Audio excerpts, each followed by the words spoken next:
Hello guys, good day. At may gagawin tayo. Mag-i-install tayo nitong ano nga itong tawag dito? Ceiling fan ba to? So, Wall fan. Wall fan, basta yun. Yung kinakabit sa mga kiso. Ayaw naman. Ano ba itong damit ka pa? Din. Ayan din na. At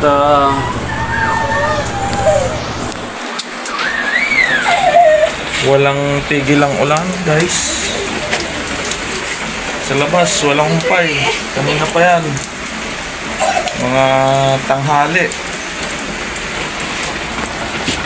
Ayan nyo guys, yan malakas ang ulan. Talagang tag-ulan na nga. At ang daming mga sinampay na mayroon patuyuin ano.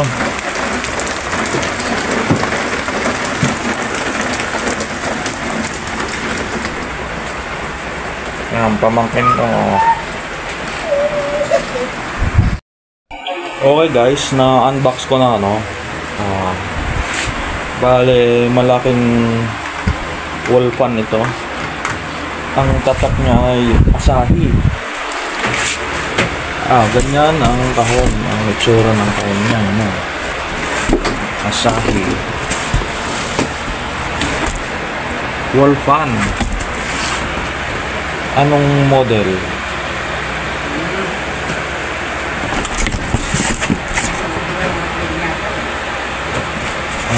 Not sure, pero parang ito yung model niya 821 wall fan tayo ibig sabihin yan. Wall fan 821. Not sure. Wala man na makita ng iba Ayan. Tapos ang price niya from Ace Hardware pala to. Na-order ng kapatid ko Ang original price 2,119 pesos medyo pricey, pero dahil promo nakuha ng halagang 1,500 lang. So ibig sabihin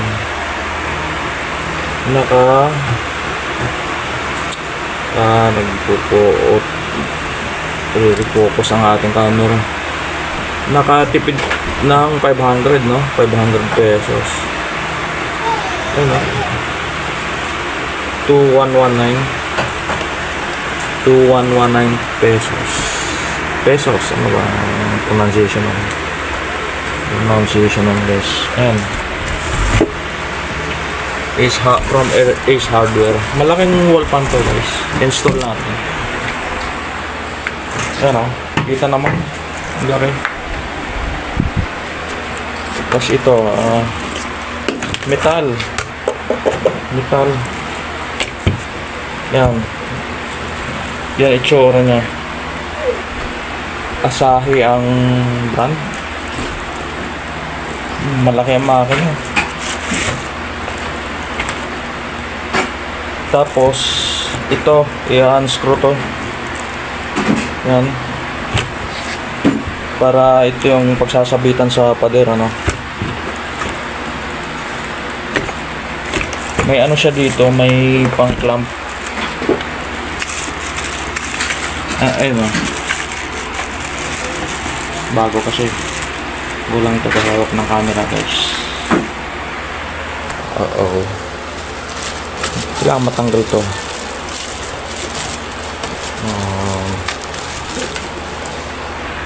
Oops.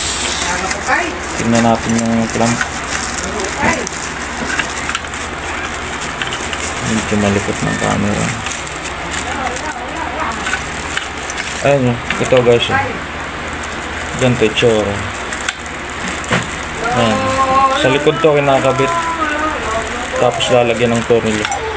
Bale, kung ito lang, parang hindi gusto kong matibay, kaya baka butasan natin to dito. Ito, mukhang butasan naman to yung guide. Tapos kakabit natin ng ito kasi gamit pang kabit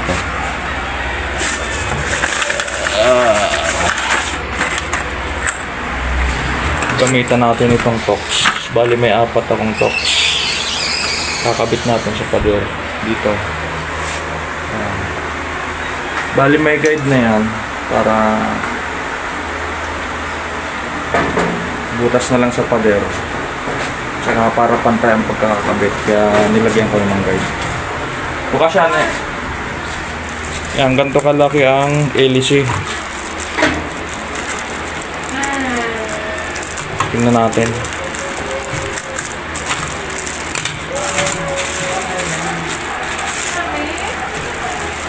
Mukhang pang matagalan to.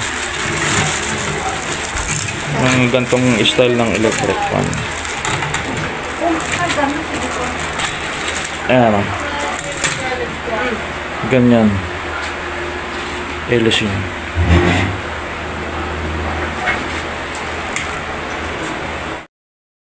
Ito guys, pag mga ganito, basic naman na, may manual na siya. May manual. Ayan.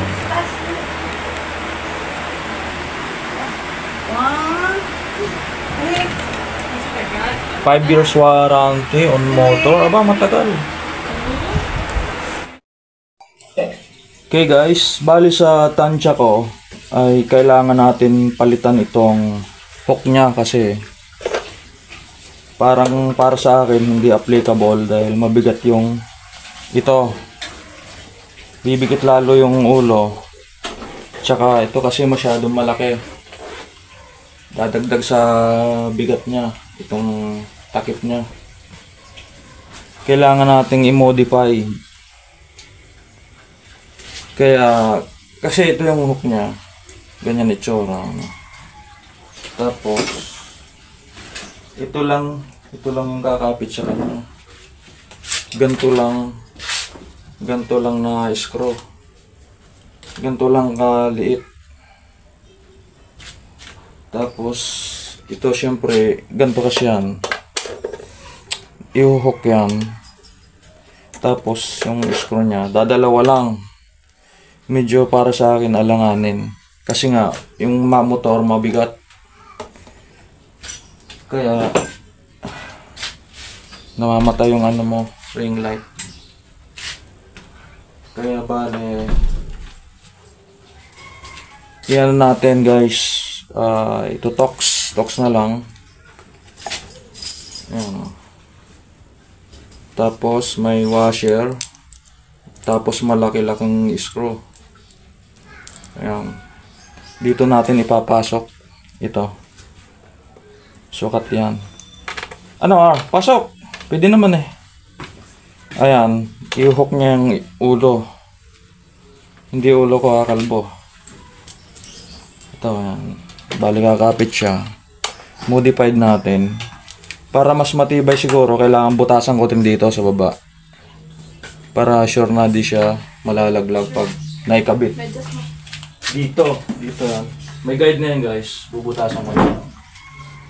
Bali ganito itsura niyan. Magiging ganito. Ayan. Oh, pakita ko sa inyo mamaya. Pag nakabit. Picture mo naman.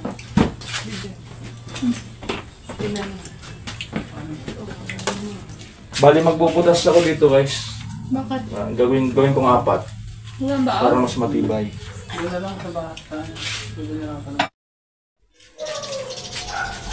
Okay guys.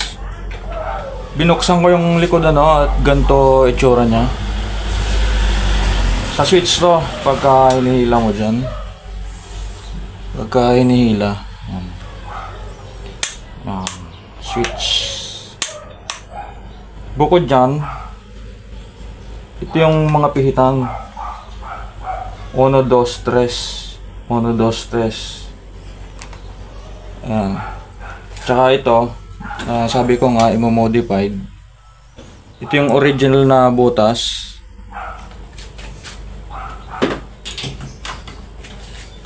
Ito yung kaninang nakita nyo. Tsaka ito kanina, sarado to. Wala itong butas. So, binutasan ko, binarinahan ko. Bari ng pambakal. Kaya bali, apat na nakatornilyo yan. Para matibay.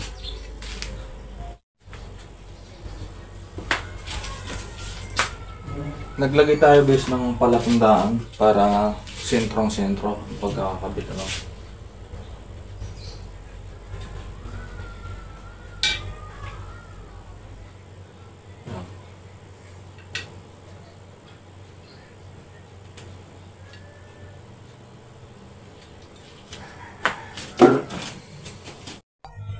Barinahan natin guys ng pambato yung pader para pagkakabitan natin ng screw.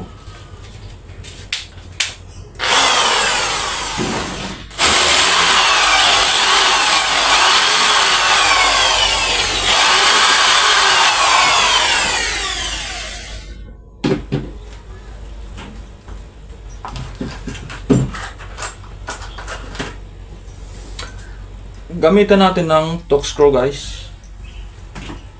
Ito pinang shoot sa dito sa butas. Plastic lang to.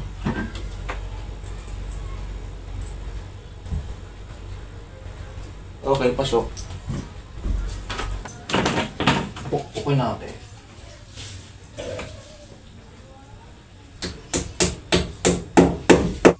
Yan.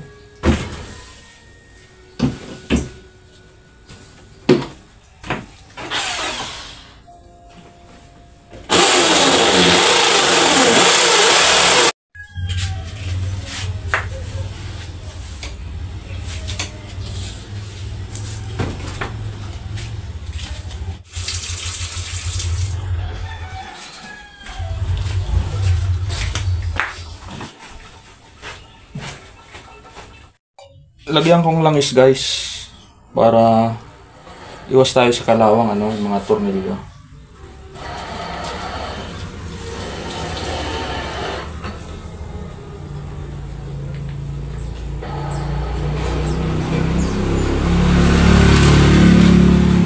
Yung sinasabi ko guys kanina, may washer, tapos para mag-hook siya kasi malaki butas dito masyado eh. Ayan. So, kaya naglagay tayo ng washer para maglalak siya.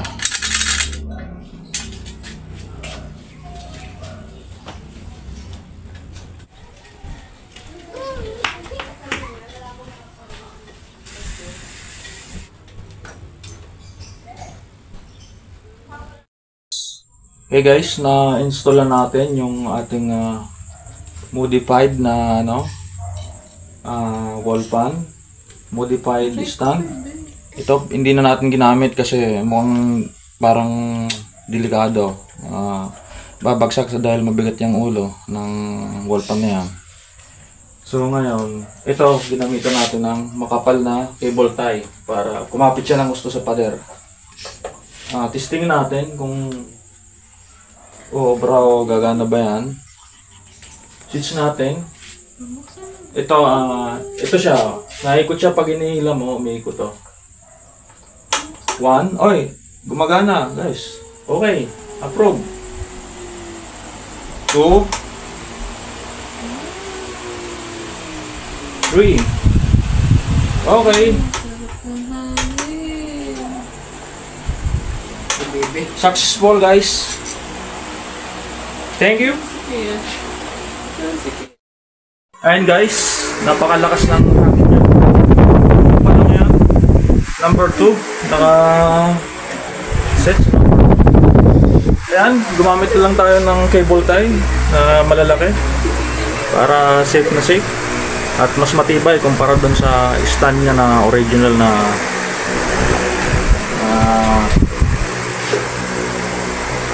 napakaliit at parang manipis.